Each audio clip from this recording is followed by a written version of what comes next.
വടശ്ശേരി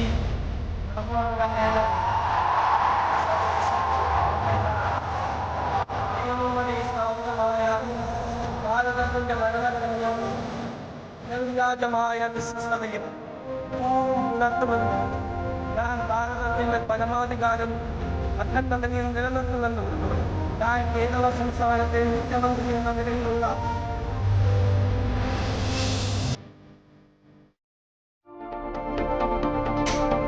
ആദ്യമായി മുഖ്യമന്ത്രി കസേരയിൽ ഇരുന്ന വി ഡി സതീശന്റെ മുഖം പറയുന്നുണ്ട്.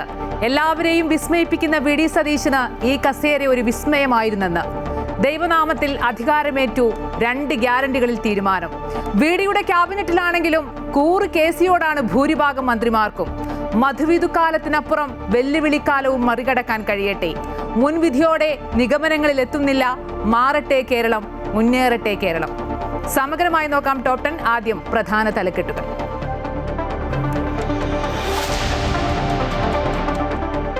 വടശ്ശേരി ദാമോദര മേനോൻ സതീശൻ എന്ന ഞാൻ നിയമം വഴി സ്ഥാപിതമായ ഭാരതത്തിൻ്റെ ഭരണഘടനയോട് നിർവ്യാജമായ വിശ്വസ്തതയും കൂറും പുലർത്തുമെന്നും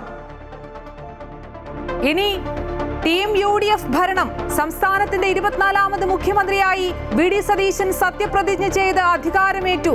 PK കുഞ്ഞാലിക്കുട്ടിയും രമേശ് ചെന്നിത്തലയും ഉൾപ്പെടെ 20 മന്ത്രിമാരും സത്യപ്രതിജ്ഞ ചെയ്തു. ചടങ്ങിൽ രാഹുൽ ഗാന്ധിയും പ്രിയങ്ക ഗാന്ധിയും മല്ലികാർജുൻ ഖർഗെയും കോൺഗ്രസ് മുഖ്യമന്ത്രിമാരും. നിയുക്ത പ്രതിപക്ഷ നേതാവ് പിണറായി വിജയനും BJP സംസ്ഥാന അധ്യക്ഷൻ രാജീവ് ചന്ദ്രശേഖറും ചടങ്ങിലെത്തി.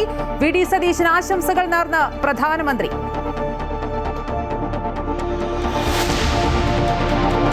പറഞ്ഞ വാക്ക് പാലിച്ച് UDF സർക്കാരിന്റെ ആദ്യ മന്ത്രിസഭാ യോഗം. അടുത്ത മാസം 15 മുതൽ സ്ത്രീകൾക്ക് KSRTCയിൽ സൗജന്യ യാത്ര. വയോജനങ്ങൾക്കായി പ്രത്യേക വകുപ്പ്. ആശാ വർക്കർമാരുടെ വേതനം 3000 രൂപ വർദ്ധിപ്പിച്ചു. അങ്കണവാടി വർക്കർമാർക്കും ആയമാർക്കും പാചക തൊഴിലാളികൾക്കും പ്രീ പ്രൈമറി ടീച്ചർമാർക്കും 1000 രൂപ കൂട്ടി. സാമ്പത്തിക സ്ഥിതിയിൽ ധവളപത്രമിറക്കുമെന്ന് വി ഡി സതീശൻ.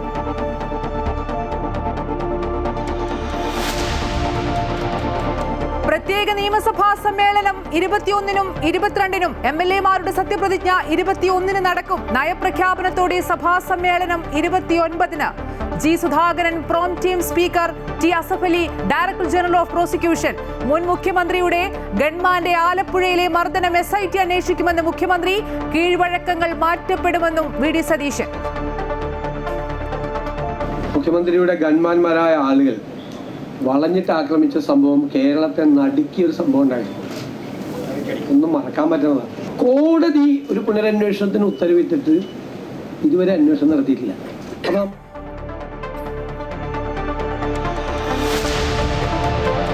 മന്ത്രിസഭയിൽ പ്രാതിനിധ്യമില്ലാത്തതിനാൽ ലത്തീൻ സഭയ്ക്ക് പ്രതിഷേധം. മുഖ്യമന്ത്രി സഭാ ആസ്ഥാനത്തെത്തി ആർച്ച് ബിഷപ്പിനെ കണ്ടു. നിലപാടിൽ നിന്ന് പിന്നോട്ടില്ലെന്നും മത്സ്യമേഖലയിൽ നിന്നുള്ള മന്ത്രി വേണമെന്നും യൂജിൻ പെരേര. മന്ത്രിസഭയിൽ അംഗങ്ങളില്ലാത്തതിൽ പരിഭവമില്ലെന്ന് ഓർത്തഡോക്സ് സഭ. ചാണ്ടി ഉമ്മൻ എങ്ങനെ പുറത്തായി എന്നറിയില്ലെന്നും സഭ. കോഴിക്കോടിന് മന്ത്രിമാരില്ലാത്തതിൽ ലീഗ് സംസ്ഥാന കമ്മിറ്റി ഓഫീസിന് മുന്നിൽ കരിങ്കൊടിയും പോസ്റ്ററുകളും.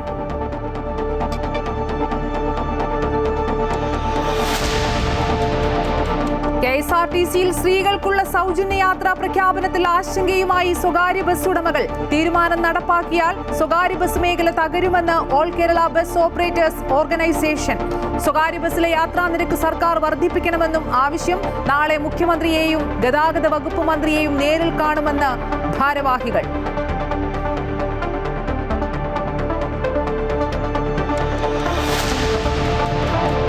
UAPA കേസിൽ പ്രതികൾക്ക് ജാമ്യം അനുവദിക്കുന്നതിൽ നിർണായക നിരീക്ഷണവുമായി സുപ്രീം കോടതി. ജാമ്യം അനുവദിക്കുന്നത് മൗലികാവകാശങ്ങളുടെ സംരക്ഷണവുമായി ബന്ധപ്പെട്ടതാണെന്നും സ്വാഭാവിക നീതിയാണെന്നും സുപ്രീം കോടതി. വ്യക്തി സ്വാതന്ത്ര്യത്തെ മറികടക്കാൻ UAPA നിയമത്തിലെ കർശന വ്യവസ്ഥകൾക്ക് കഴിയില്ല. വിചാരണ കൂടാതെ ദീർഘകാലം തടവിൽ പാർപ്പിക്കുന്നത് ശിക്ഷയ്ക്ക് തുല്യമാണെന്നും കോടതി.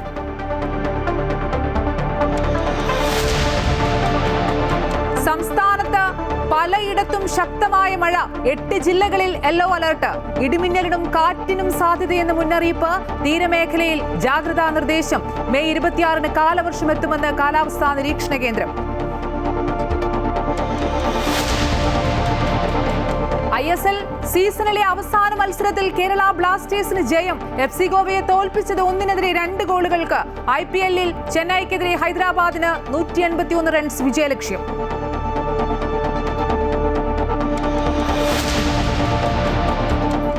യുദ്ധം അവസാനിപ്പിക്കാൻ US-ന് മുന്നിൽ പുതുക്കിയ നിർദ്ദേശവുമായി വീണ്ടും ഇറാൻ. തുറമുഖങ്ങൾക്ക് മേലുള്ള ഉപരോധം പിൻവലിക്കണമെന്ന ഇറാൻ ആവശ്യം അമേരിക്ക അംഗീകരിച്ചേക്കുമെന്ന് സൂചന. UAE-ൽ ഡ്രോൺ ആക്രമണത്തിൽ ബറാക്ക ആണവ നിലയത്തിലെ ജനറേറ്ററിന് തീപിടിച്ചു. ആണവ ചോർച്ചയില്ലെന്ന് റിപ്പോർട്ട്. 8000 സൈനികരെയും യുദ്ധവിമാനങ്ങളെയും സൗദിയിലേക്ക് അയച്ച് പാകിസ്ഥാൻ.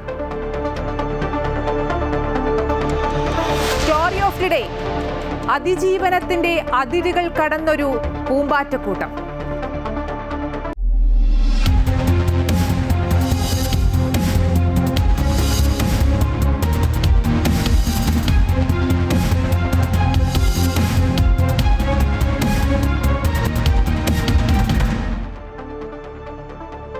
കേരളത്തിന്റെ 24ാമത് മുഖ്യമന്ത്രിയായി സത്യപ്രതിജ്ഞ ചെയ്ത് VD സതീശൻ അധികാരമേറ്റു. ഗവർണർ രാജേന്ദ്ര ആർലേക്കർ സത്യവാചകം ചൊല്ലിക്കൊടുത്തു.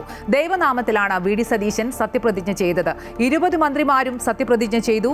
ചടങ്ങിന് സാക്ഷിയാകാൻ നേതാക്കളും പ്രവർത്തകരും ഒഴുകിയെത്തിയപ്പോൾ തലസ്ഥാനം ജനസാഗരമായി. പതിറ്റാണ്ടിന് ശേഷം UDF അധികാരത്തിലെത്തുന്നതിന് സാക്ഷിയാകാൻ കോൺഗ്രസിന്റെ വലിയ നേതൃനിരയാണ് എത്തിയത്.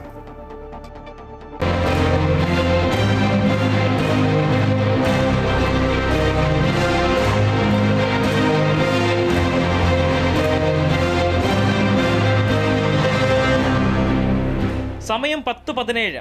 കേരളത്തിൽ പുതുയുഗം പിറന്നു. ആരവത്തോടെ ജനങ്ങൾ ആ യുഗപ്പിറവിയെ ഏറ്റെടുത്തു. വടശ്ശേരി ദാമോദര മേനോൻ സതീശൻ എന്ന ഞാൻ നിയമം വഴി സ്ഥാപിതമായ ഭാരതത്തിൻ്റെ ഭരണഘടനയോട് നിർവ്യാജമായ വിശ്വസ്തതയും കൂറും പുലർത്തുമെന്നും ഞാൻ കേരള സംസ്ഥാനത്തെ മുഖ്യമന്ത്രി എന്ന നിലയിലുള്ള എൻ്റെ കർത്തവ്യങ്ങൾ വിശ്വസ്തയോടും എല്ലാ തരത്തിലുള്ള ജനങ്ങൾക്കും നീതി ചെയ്യുമെന്നും ദൈവത്തിന്റെ നാമത്തിൽ സത്യം ചെയ്യും. തൊട്ടു പിന്നാലെ സത്യപ്രതിജ്ഞ നടത്തിയ കുഞ്ഞാലിക്കുട്ടിക്കും രമേശ് ചെന്നിത്തലയ്ക്കും ആവേശകരമായ സ്വീകരണം. ഭാരതത്തിന്റെ ഭരണഘടനയോട് നിർവ്യാജമായ വിശ്വസ്തതയും കൂറും പുലർത്തുമെന്നും ഞാൻ ഭാരതത്തിന്റെ പരമാധികാരവും അഖണ്ഡതയും നിലനിർത്തുമെന്നും. കെ മുരളീധരൻ ദൈവനാമത്തിൽ സത്യപ്രതിജ്ഞ ചെയ്തത് ഇംഗ്ലീഷ് ഭാഷയിൽ. Do swear in the name of God. എല്ലാവരും ദൈവനാമത്തിൽ സത്യവാചകം ചൊല്ലിയപ്പോൾ ഷിബു ബേബി ജോണും CP ജോണും വ്യത്യസ്തരായി. സഗൗരവം പ്രതിജ്ഞ ചെയ്യുന്നു. സഗൗരവം പ്രതിജ്ഞ ചെയ്യുന്നു. കോൺഗ്രസ് അധ്യക്ഷൻ മല്ലികാർജ്ജുൻ ഖാർഗെ, രാഹുൽ ഗാന്ധി, പ്രിയങ്ക ഗാന്ധി, കർണാടക മുഖ്യമന്ത്രി സിദ്ധരാമയ്യ, DK ശിവകുമാർ, രേവന്ത് റെഡ്ഡി തുടങ്ങിയ നേതാക്കളും സത്യപ്രതിജ്ഞ ചടങ്ങിൽ പങ്കെടുത്തു. പ്രതിപക്ഷ നേതാവ് പിണറായി വിജയൻ, BJP സംസ്ഥാന പ്രസിഡന്റ് രാജു ചന്ദ്രശേഖർ, CPM സംസ്ഥാന സെക്രട്ടറി MV ഗോവിന്ദൻ, CPI സംസ്ഥാന സെക്രട്ടറി ബിനോയ് വിശ്വം, വിവിധ സാമൂഹ്യ മത മേലധ്യക്ഷന്മാർ തുടങ്ങിയവർ ചടങ്ങിനെത്തി. സംസ്ഥാനത്തിനകത്തും പുറത്തുനിന്നുമുള്ള പ്രവർത്തകർ ഒഴുകിയെത്തിയപ്പോൾ തലസ്ഥാന നഗരി ജനസാഗരമായി. അമൃത ന്യൂസ്, തിരുവനന്തപുരം.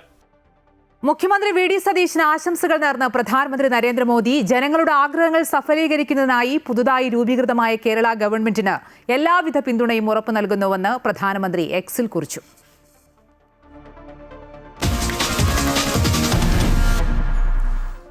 പറഞ്ഞ വാക്ക് പാലിച്ച് UDF സർക്കാരിന്റെ ആദ്യ മന്ത്രിസഭായോഗം. KSRTC ബസ്സിൽ അടുത്ത മാസം 15 മുതൽ സ്ത്രീകൾക്ക് സൗജന്യ യാത്ര. ആശാവർക്കർമാരുടെ ഓണറേറിയം 3000 രൂപ വർദ്ധിപ്പിച്ചു. അംഗനവാടി ടീച്ചർമാർക്കും ഹെൽപ്പർമാർക്കും പ്രീ പ്രൈമറി അധ്യാപകർക്കും ആയമാർക്കും പാചക തൊഴിലാളികൾക്കും 1000 രൂപ വീതം കൂട്ടി.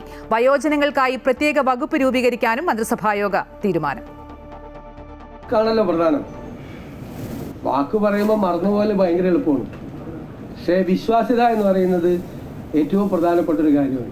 ഒരു പതിറ്റാണ്ടുകാലം പ്രതിപക്ഷത്തിരുന്ന UDF സർക്കാർ ഭരണത്തിലേറിയ ശേഷം ആദ്യം നടപ്പാക്കുന്നത് ജനക്ഷേമ വാഗ്ദാനങ്ങൾ. പ്രകടന പത്രികയിലെ ഏറ്റവും ആകർഷണവും ഏറെ ആകാംക്ഷയോടെ കാത്തിരുന്നതുമായ സ്ത്രീകളുടെ സൗജന്യയാത്ര തന്നെയായിരുന്നു സർക്കാരിന്റെ ആദ്യ തീരുമാനം. ജൂൺ 15 മുതൽ KSRTC ബസ്സിൽ സ്ത്രീകൾക്ക് സൗജന്യയാത്ര. KSRTC ബസ്സുകളിലെ സ്ത്രീകൾക്കുള്ള സൗജന്യയാത്ര അനുവദിക്കുന്ന സംബന്ധിച്ച് ജൂൺ 15-ാം തീയതി മുതൽ നടപ്പാക്കും. കൊടുത്ത വാക്ക് പാലിക്കുന്നതാണ് UDF സർക്കാർ എന്ന സന്ദേശം കൂടിയായിരുന്നു ആദ്യ തീരുമാനങ്ങൾ. ആശാവർക്കർമാരുടെ ഓണറേറിയം 3000 രൂപ വർദ്ധിപ്പിച്ചു. അംഗനവാടി പ്രീ പ്രൈമറി പാചക തൊഴിലാളികൾക്കും 1000 രൂപ വീതം വർദ്ധിപ്പിച്ചു. ആദ്യഘട്ടത്തിലാണ് 3000 രൂപ വർദ്ധിപ്പിക്കുന്നത്. റിട്ടയർമെന്റ് ബെനിഫിറ്റിന്റെ കാര്യം ഒരുപാട് തീരുമാനിക്കും. കുറച്ചുകൂടി കഴിയുമ്പോൾ അടുത്തൊരു ഘട്ടം കൂടി പ്രഖ്യാപിക്കും. അംഗൻവാടി ജീവനക്കാരുടെ, വർക്കർമാർ, ഹെൽപ്പർമാർ, അവരുടെ വലിയ തുകയെന്നുള്ള 1000 രൂപ അവരുടെ വരുമാനത്തിൽ വർദ്ധിപ്പിക്കും. വയോജനങ്ങൾക്കായി പ്രത്യേക വകുപ്പ് രൂപീകരിക്കാനും ആദ്യ ക്യാബിനറ്റിൽ തീരുമാനമായി. ഇതിന്റെ വിശദാംശങ്ങൾ പിന്നാലെ അറിയിക്കുമെന്നും മുഖ്യമന്ത്രി വി.ഡി. സതീശൻ വ്യക്തമാക്കി.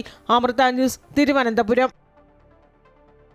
ആലപ്പുഴയിൽ വെച്ച് മുൻ മുഖ്യമന്ത്രി പിണറായി വിജയന്റെ ഗൺമാൻമാർ യൂത്ത് കോൺഗ്രസ് KSU പ്രവർത്തകരെ മർദ്ദിച്ച സംഭവത്തിൽ UDF സർക്കാർ പുനരന്വേഷണത്തിന് ഉത്തരവിട്ടു.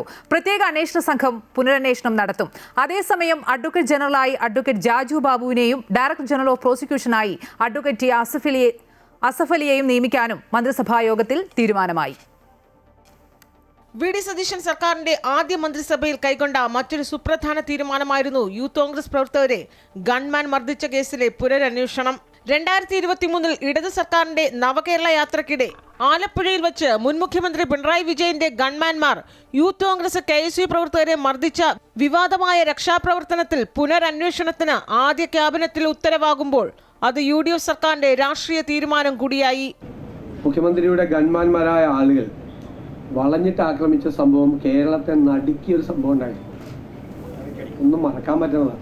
ബഹുമാനപ്പെട്ട ആലപ്പുഴ മജിസ്ട്രേറ്റ് കോടതി നവംബർ 8, 2024 ഒരു ഉത്തരവിട്ടിട്ടുണ്ട്. എന്താണ് ഉത്തരവ്?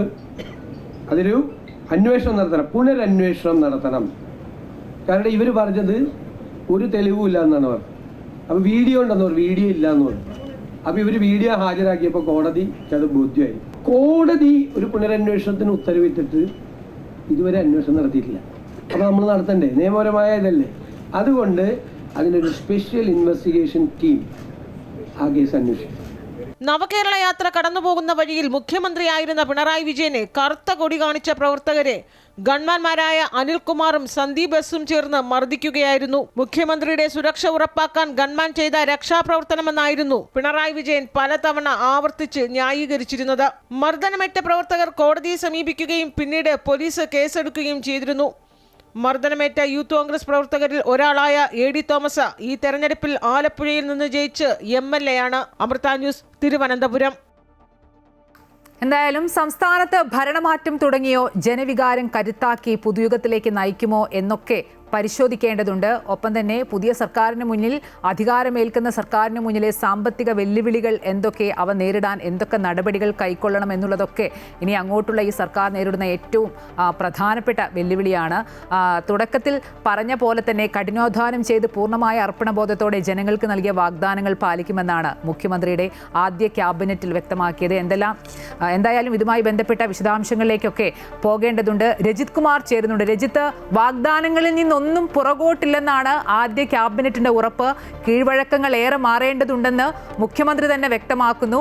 പറഞ്ഞ വാക്ക് പാലിച്ചു തുടങ്ങിയെങ്കിലും മുന്നിൽ സൂചിപ്പിച്ച പോലെ വെല്ലുവിളികളും പ്രതിസന്ധികളും ഒക്കെ ഏറെയാണ്.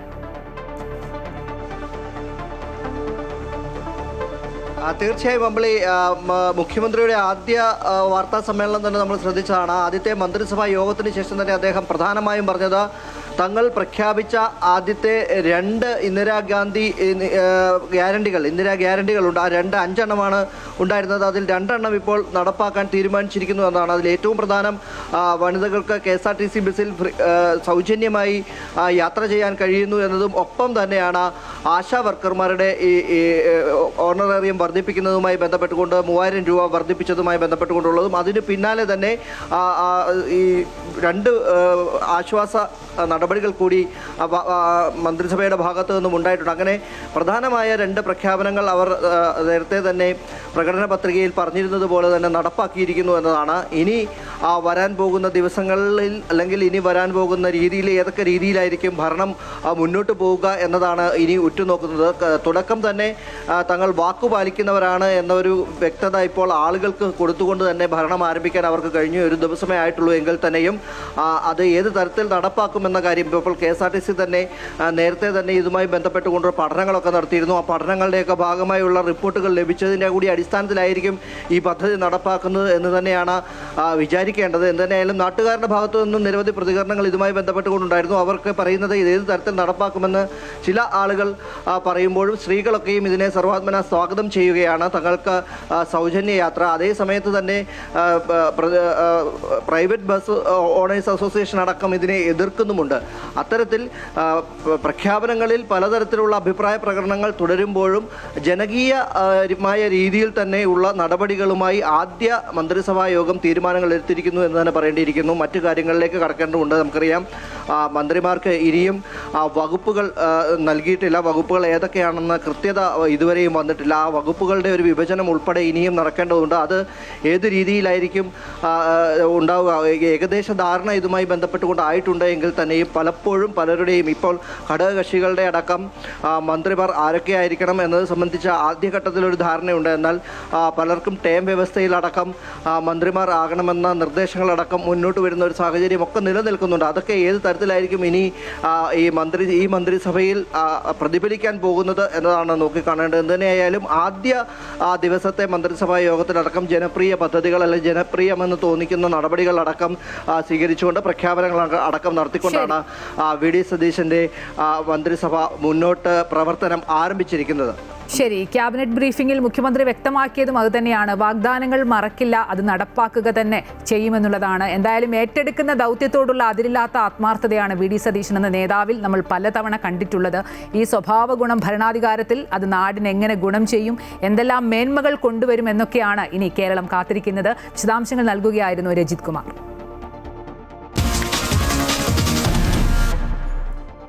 ഈ മാസം 21 മുതൽ പ്രത്യേക നിയമസഭാ സമ്മേളനം വിളിച്ചു ചേർക്കാൻ ഗവർണറോട് ശുപാർശ ചെയ്ത് മന്ത്രിസഭായോഗം. 21-ന് MLA-മാരുടെ സത്യപ്രതിജ്ഞയും 22-ന് സ്പീക്കർ തെരഞ്ഞെടുപ്പും നടക്കും. ജി സുധാകരൻ പ്രോംടേം സ്പീക്കറാകും. സർക്കാരിന്റെ സാമ്പത്തിക സ്ഥിതി സംബന്ധിച്ച് ധവളപത്രമിറക്കാനും മന്ത്രിസഭായോഗം തീരുമാനിച്ചു.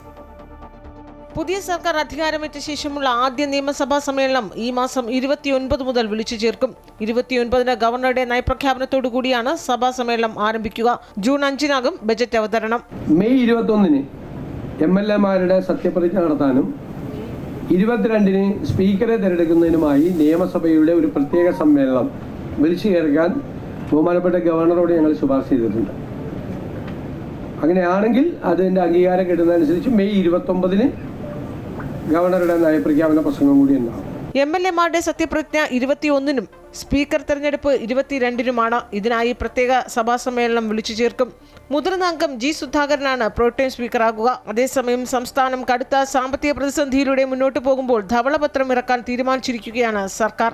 സാമ്പത്തിക വിദഗ്ധരെ ഉൾപ്പെടുത്തി ഒരു ടീമിനെ തയ്യാറാക്കിയായിരിക്കും സംസ്ഥാനത്തിന്റെ സാമ്പത്തിക സ്ഥിതി സംബന്ധിച്ച് ധവളപത്രം ഇറക്കുക. അമൃത ന്യൂസ്, തിരുവനന്തപുരം. മന്ത്രിസഭയിലെ ലത്തീൻ പ്രാതിനിധ്യമില്ലാത്തതിനാൽ സഭയെ അനുനയിപ്പിക്കാൻ അതിരൂപതാ വികാരി ജനറൽ യൂജീൻ പെരേരുമായി സഭാസ്ഥാനത്ത് കൂടിക്കാഴ്ച നടത്തിയ മുഖ്യമന്ത്രി വി.ഡി. സതീശൻ. ഫിഷറീസ് വകുപ്പും മന്ത്രിയും തങ്ങളെ സംബന്ധിച്ച് വലിയ പ്രാധാന്യമുള്ളതാണെന്നും യൂജീൻ പെരേര പറഞ്ഞു. മന്ത്രിസഭയിൽ അംഗം വേണമെന്ന് ലത്തീൻ സഭ മുൻകൂട്ടി അറിയിച്ചിട്ടും ആവശ്യം പരിഗണിച്ചില്ല. മന്ത്രിസഭാ രൂപീകരണത്തിന്റെ അന്തർനാടകത്തിൽ തങ്ങളുടെ ആവശ്യം ഒളിച്ചുപോയതായും യൂജീൻ പെരേര വ്യക്തമാക്കി. ക്രിയാത്മകമായ ഇടപെടലുകൾ നടത്താൻ അദ്ദേഹം സന്നദ്ധമാണെന്ന് വാഗ്ദാനം ചെയ്തു.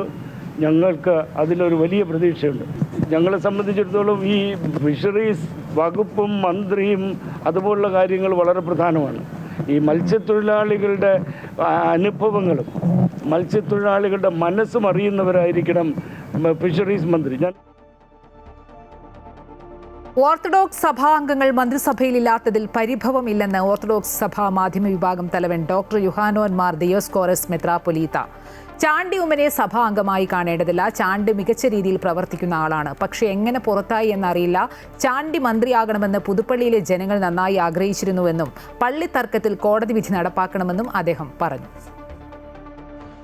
പുതിയ സർക്കാർ ചുമതലയേറ്റത് വളരെ സന്തോഷത്തോടെയാണ് കാണുന്നത്. ഇന്ന് സത്യപ്രതിജ്ഞാ ചടങ്ങിൽ നേരിട്ടെത്താൻ പറ്റിയില്ലെങ്കിലും അത് മാധ്യമങ്ങളിലൂടെയൊക്കെ കണ്ടു. വളരെ വൻപിച്ച ഒരു ജനാവലി അവിടെ കാണാൻ ഇടയായി. അതിൻ്റെ അർത്ഥം പുതിയ സർക്കാരിൽ ഒരു കൊടുമുടിയേക്കാൾ വലിയ പ്രതീക്ഷകളും പ്രത്യാശയുമാണ് ജനം വെക്കുന്നത് എന്നുള്ളതാണ്. കോഴിക്കോട്ടെ മുസ്ലിം ലീഗ് സംസ്ഥാന കമ്മിറ്റി ഓഫീസിന് മുന്നിൽ കരിങ്കൊടിയും പോസ്റ്ററുകളും. മന്ത്രിപ്രഖ്യാപനത്തിൽ കോഴിക്കോട് ജില്ലയെ അവഗണിച്ചതിൽ പ്രതിഷേധിച്ചാണ് പോസ്റ്റർ. കോഴിക്കോടിന്റെ അയോഗ്യത എന്താണെന്നും ഗഫൂറിന്റെ മെറിറ്റ് എന്തെന്നും ചോദ്യം. കോഴിക്കോട് സമ്മേളനം നടത്താൻ മാത്രമുള്ള ജില്ല മാത്രമോ എന്നും പോസ്റ്ററിൽ. ഇന്ന് പുലർച്ചെയാണ് പോസ്റ്ററുകളും കരിങ്കൊടിയും പ്രത്യക്ഷപ്പെട്ടത്. പോസ്റ്ററുകൾ നീക്കം ചെയ്തു. വി.ഡി. സതീശന്റെ നേതൃത്വത്തിലുള്ള പുതിയ UDF മന്ത്രിസഭ അധികാരമേൽക്കുമ്പോൾ പത്തനംതിട്ട ജില്ലയ്ക്ക് നിരാശ മാത്രം. 5-ൽ 4 സീറ്റുകളിലും UDFനെ വൻ വിജയത്തിലെത്തിച്ചിട്ടും മന്ത്രിസഭാ രൂപീകരണത്തിൽ പത്തനംതിട്ട പൂർണ്ണമായും തഴയപ്പെട്ടു. 2 പതിറ്റാണ്ടിന് ശേഷമാണ് ജില്ലയിൽ നിന്നൊരു ജനപ്രതിനിധി പോലും മന്ത്രിസഭയിൽ ഇല്ലാതെ പോകുന്നത്. 5-ൽ 4 സീറ്റും കൈപ്പിടിയിലൊതുക്കി UDFന് ഉജ്ജ്വല വിജയം സമ്മാനിച്ച പത്തനംതിട്ട ജില്ലയ്ക്ക് വി.ഡി. സതീശൻ മന്ത്രിസഭയിൽ നിരാശ മാത്രം. ചരിത്രത്തിലാദ്യമായി കോൺഗ്രസിന് 3ഉം കേരള കോൺഗ്രസിന് 1 പ്രതിനിധിയും ജില്ലയിൽ നിന്ന് നിയമസഭയിലെത്തിയിട്ടും മന്ത്രിസഭാ രൂപീകരണത്തിൽ പത്തനംതിട്ട പൂർണ്ണമായും അവഗണിക്കപ്പെട്ടു. AICC ജനറൽ സെക്രട്ടറി KC വേണുഗോപാലുമായുള്ള അടുത്ത ബന്ധം മുൻനിർത്തി പഴകുളം മധുവിനാണ് ജില്ലയിൽ നിന്ന് മന്ത്രിസ്ഥാനം പ്രതീക്ഷിച്ചിരുന്നത്. അതിനായുള്ള കരുനീക്കങ്ങൾ സജീവമായിരുന്നെങ്കിലും അവസാന നിമിഷം മധു തഴയപ്പെടുകയായിരുന്നു. ജില്ലയിൽ നിന്ന് വിജയിച്ചവരെല്ലാം പുതുമുഖങ്ങളാണെന്ന വാദം ഉയരുന്നുണ്ടെങ്കിലും സതീശൻ മന്ത്രിസഭയിൽ മറ്റ് ജില്ലകളിൽ നിന്നുള്ള നിരവധി പുതുമുഖങ്ങൾ ഇടം പിടിച്ചിട്ടുണ്ട്. അതേസമയം അബിൻ വർക്കി, CV ശാന്തകുമാർ, വർഗീസ് മാമൻ എന്നിവരുടെ പേരുകൾ ഒരു ഘട്ടത്തിലും മന്ത്രിസഭാ ചർച്ചകളിൽ ഉയർന്നു വന്നതുമില്ല. 2 പതിറ്റാണ്ടിന് ശേഷമാണ് പത്തനംതിട്ടയിൽ നിന്നൊരാളും മന്ത്രിസഭയുടെ ഭാഗമല്ലാതാകുന്നത്. 2005-ൽ ഉമ്മൻചാണ്ടി മുഖ്യമന്ത്രിയായപ്പോൾ തിരുവഞ്ചൂർ രാധാകൃഷ്ണനും അടൂർ പ്രകാശും മന്ത്രിമാരായി. പിന്നീട് വന്ന VS അച്യുതാനന്ദൻ മന്ത്രിസഭയിലും 2016-ലെ 1ാം പിണറായി മന്ത്രിസഭയിലും മാത്യു ടി തോമസും ജില്ലയുടെ പ്രതിനിധിയായി. 2011-ലെ UDF മന്ത്രിസഭയിൽ അടൂർ പ്രകാശ് ആരോഗ്യം, റവന്യൂ തുടങ്ങിയ സുപ്രധാന വകുപ്പുകളാണ് കൈകാര്യം ചെയ്തത്.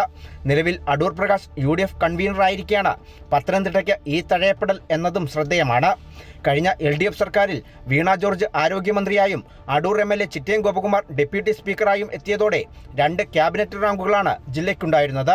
ശബരിമല തീർത്ഥാടനമടക്കം നിരന്തര ഭരണകൂട ഇടപെടലുകൾ ആവശ്യമുള്ള പത്തനംതിട്ടയ്ക്ക് ഇനി ഇതര ജില്ലയിൽ നിന്നുള്ള ഒരു മന്ത്രിയെ ചുമതലക്കാരനായി ആശ്രയിക്കേണ്ടി വരും. അമൃത ന്യൂസ്, പത്തനംതിട്ട.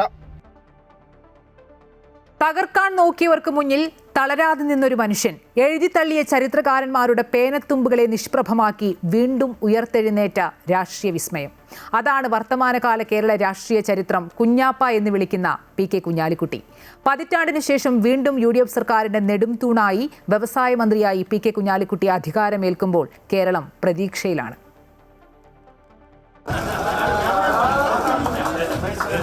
1980കളുടെ തുടക്കം. വെറും 29-ാം വയസ്സിൽ മലപ്പുറത്തിൻ്റെ നഗരപിതാവായി ഒരു ചെറുപ്പക്കാരൻ അധികാരമേൽക്കുമ്പോൾ ആരും കരുതിയിരുന്നില്ല അയാൾ നാളെ കേരള രാഷ്ട്രീയത്തിൻ്റെ ഗതി നിർണ്ണയിക്കുന്ന സുൽത്താനായി മാറുമെന്ന്.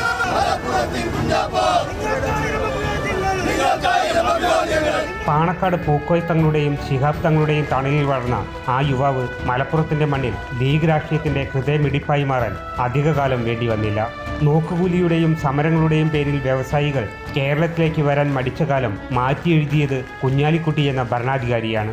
പരമ്പരാഗത വ്യവസായങ്ങളിൽ മാത്രം ഒതുങ്ങി നിന്ന കേരളത്തെ ആധുനിക സാങ്കേതിക വിദ്യയുടെ ലോകത്തേക്ക് കൈപിടിച്ച് നടത്തിയത് അദ്ദേഹത്തിന്റെ ദീർഘവീക്ഷണമായിരുന്നു. കൊച്ചി ഇൻഫോ പാർക്കിന് അടിത്തറയിട്ടതും തിരുവനന്തപുരം ടെക്നോ പാർക്കിനെ ആഗോള ഭൂപടത്തിലേക്ക് ഉയർത്തിയതും സ്മാർട്ട് സിറ്റി യാഥാർത്ഥ്യമാക്കിയതും അദ്ദേഹത്തിന്റെ മാന്ത്രിക സ്പർശത്തിലായിരുന്നു. പക്ഷേ മുന്നോട്ടുള്ള വഴികൾ റോസാപ്പൂക്കൾ വിരിച്ചതായിരുന്നില്ല. കേരള രാഷ്ട്രീയ ചരിത്രത്തിൽ ഒരു നേതാവും നേരിട്ടിട്ടില്ലാത്ത വലിയ വേട്ടയാടലുകൾക്ക് അദ്ദേഹം ഇരയായി. ഐസ്ക്രീം പാർലർ എന്ന ഒറ്റ വാക്കുമതിയായിരുന്നു അദ്ദേഹത്തെ രാഷ്ട്രീയമായി ഇല്ലാതാക്കാൻ.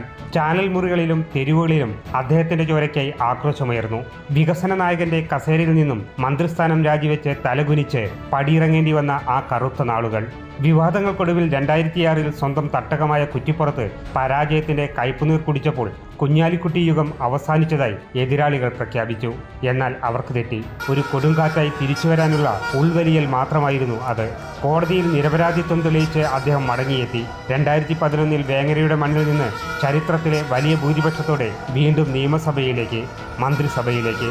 UDFൽ കൊടുങ്കാറ്റുകൾ വീശുമ്പോഴൊക്കെ, മുന്നണി തകരുമെന്ന് തോന്നിയ നിമിഷങ്ങളിലൊക്കെ എല്ലാവരും ഒരേ സ്വരത്തിൽ വിളിച്ച പേര് കുഞ്ഞാലിക്കുട്ടി എന്നായിരുന്നു. പിണങ്ങാത്ത സ്നേഹശൈലി കൊണ്ട് ആർക്കും അഴിക്കാനാകാത്ത രാഷ്ട്രീയ കുരുക്കുകൾ അദ്ദേഹം ചിരിച്ചുകൊണ്ട് അഴിച്ചെടുത്തു. പ്രതിസന്ധികളിൽ മുന്നണിയെ താങ്ങി നിർത്തുന്ന കരുത്തനായ ട്രബിൾ ഷൂട്ടറായി മാറി. വിമർശിച്ചവരെ കൊണ്ട് തന്നെ കയ്യടിപ്പിച്ച ചരിത്രമാണ് മലപ്പുറത്തിന്റെ കുഞ്ഞാപ്പയുടേത്. ഇന്ന് ഈ 74-ാം വയസ്സിലും അതേ പ്രസരിപ്പോടെ പുതിയ UDF സർക്കാരിന്റെ മന്ത്രിയായി അദ്ദേഹം വീണ്ടും എത്തുമ്പോൾ പരീക്ഷണങ്ങളുടെ തീച്ചുളയിൽ വെന്തുരുകി പാകപ്പെട്ട ആ രാഷ്ട്രീയ ചാണക്കിന്റെ ഭരണ തുടർച്ചയ്ക്കായി കേരളം കാതോർക്കുകയാണ്. T. Aravindan, Amrita news, Malappuram. V D Satheesan മന്ത്രിസഭയിൽ തലസ്ഥാനത്ത് നിന്നുള്ള ഏക കോൺഗ്രസ് മന്ത്രിയാണ് കെ മുരളീധരൻ. ഏത് വിഷയത്തിലും വ്യക്തമായ നിലപാടെടുക്കുകയും അത് പറയുകയും ചെയ്യുന്ന കെ മുരളീധരന് ദേവസ്വം വകുപ്പ് ലഭിക്കുമെന്നാണ് സൂചന. I, K. Muralidharan, do swear in the name of God that I will bear true faith and allegiance to the Constitution of India.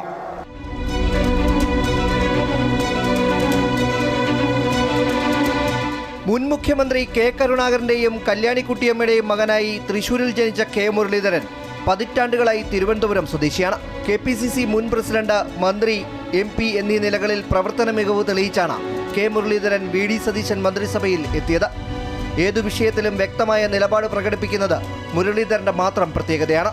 മുമ്പ് 3 തവണ MP-യായും 2 തവണ നിയമസഭയിലും അംഗമായിരുന്ന മുരളീധരൻ 3-ാം തവണ നിയമസഭയിലെത്തുമ്പോൾ മന്ത്രിയായി ദേവസ്വം വകുപ്പ് ലഭിക്കുമെന്നാണ് സൂചന. മുമ്പ് 2004-ൽ ആന്റണി മന്ത്രിസഭയിൽ MLA ആകാതെ മന്ത്രിസ്ഥാനത്തെത്തിയെങ്കിലും ഉപതെരഞ്ഞെടുപ്പിൽ പരാജയപ്പെട്ടത് തിരിച്ചടിയായി. 2005-ൽ കോൺഗ്രസ് വിട്ട കെ കരുണാകരനൊപ്പം DIC രൂപീകരിച്ചെങ്കിലും 2011-ൽ കോൺഗ്രസിൽ തിരിച്ചെത്തി. 2011-ലും 2016-ലും വട്ടിയൂർക്കാവിൽ നിന്നും വിജയിച്ച കെ മുരളീധരൻ 10 ആണ്ടിന് ശേഷം അവിടെ നിന്നും മികച്ച ജനസമ്മതിയോടെയാണ് നിയമസഭയിലും മന്ത്രിപദത്തിലും എത്തിയത്. ജ്യോതിയാണ് ഭാര്യ. M. അരുൺ നാരായണൻ, M. ശബരിനാഥ് എന്നിവർ മക്കളാണ്. അമൃത ന്യൂസ്, തിരുവനന്തപുരം. UDF-ലെ ഭൗതിക സാന്നിധ്യമായ CP ജോണിന് അർഹതപ്പെട്ട സ്ഥാനമാണ് മന്ത്രിപദം. UDF-ലെ പ്രധാന ഘടകകക്ഷിയായ CMPയിൽ നിന്ന് MV രാഘവന് ശേഷം മന്ത്രിസ്ഥാനത്തേക്ക് എത്തുന്ന നേതാവ് കൂടിയാണ് CP ജോൺ.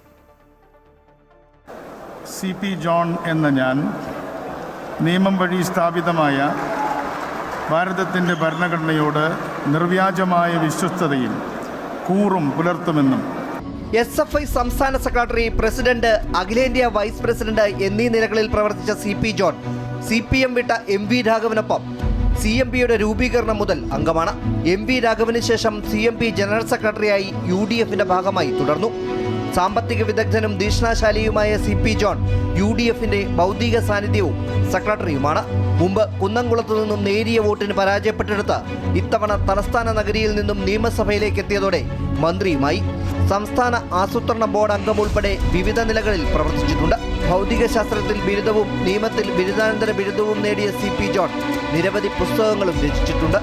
കുന്നംകുളം സ്വദേശിയായ CP ജോൺ തിരുവനന്തപുരം വഴുതക്കാടാണ് താമസം. വകുപ്പ് തീരുമാനമായിട്ടില്ലെങ്കിലും ഉത്തരവാദിത്തങ്ങൾ കൃത്യമായി നടത്താനുള്ള പാർട്ടി ശീലം തനിക്ക് ഗുണം ചെയ്യുമെന്നാണ് CPയുടെ പ്രതീക്ഷ.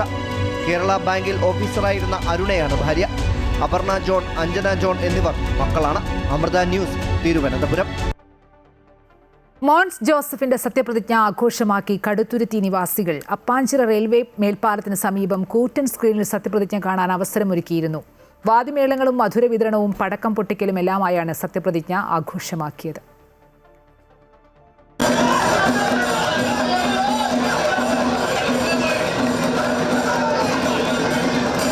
മുൻപ് VS സർക്കാരിൽ 2 വർഷം മന്ത്രിയായിരുന്ന കേരള കോൺഗ്രസ് എക്സിക്യൂട്ടീവ് ചെയർമാൻ കൂടിയായ മോൻസ് ജോസഫ് വീണ്ടും മന്ത്രിസഭയിലേക്ക് എത്തിയത് കടുത്തുരുത്തി നിവാസികൾക്ക് ആഘോഷത്തിൻ്റെ നിമിഷങ്ങളായി.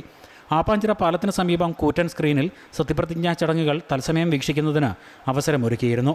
100 കണക്കിന് ആളുകളാണ് ഇവിടെ തടിച്ചുകൂടിയത്.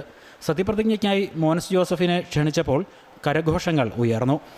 സത്യപ്രതിജ്ഞ ചെയ്യുന്നു കടുത്തുരുത്തി MLA മോൻസ് ജോസഫ്. കേരളത്തിന്റെ മന്ത്രിയായി ഘടാക്ഷി നേതാവ് ജോസഫ് വിഭാഗത്തിന്റെ അമരക്കാരൻ സത്യപ്രതിജ്ഞ ചെയ്യാൻ വരും.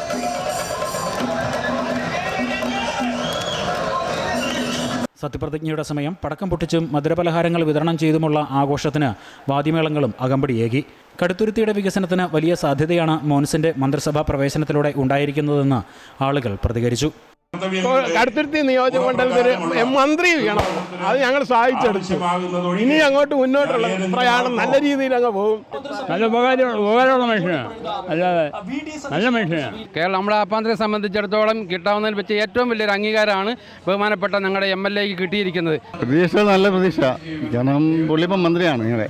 കാരണം ഇതിനു മുമ്പും പുള്ളി എല്ലാവർക്കും വിവാഹം മാത്രമേ ചെയ്തിട്ടുള്ളൂ. 2006 മുതൽ തുടർച്ചയായി മണ്ഡലത്തിൽ നിന്നും വിജയിച്ചു വരുന്ന മോൻസ് മന്ത്രിസഭയുടെ ഭാഗമാകുമ്പോൾ ഇടതു സർക്കാരിൻ്റെ കാലത്ത് നടപ്പാക്കാൻ കഴിയാതെ പോയ പല പദ്ധതികളും യാഥാർത്ഥ്യമാകുമെന്ന പ്രതീക്ഷയിലാണ് ജനങ്ങൾ.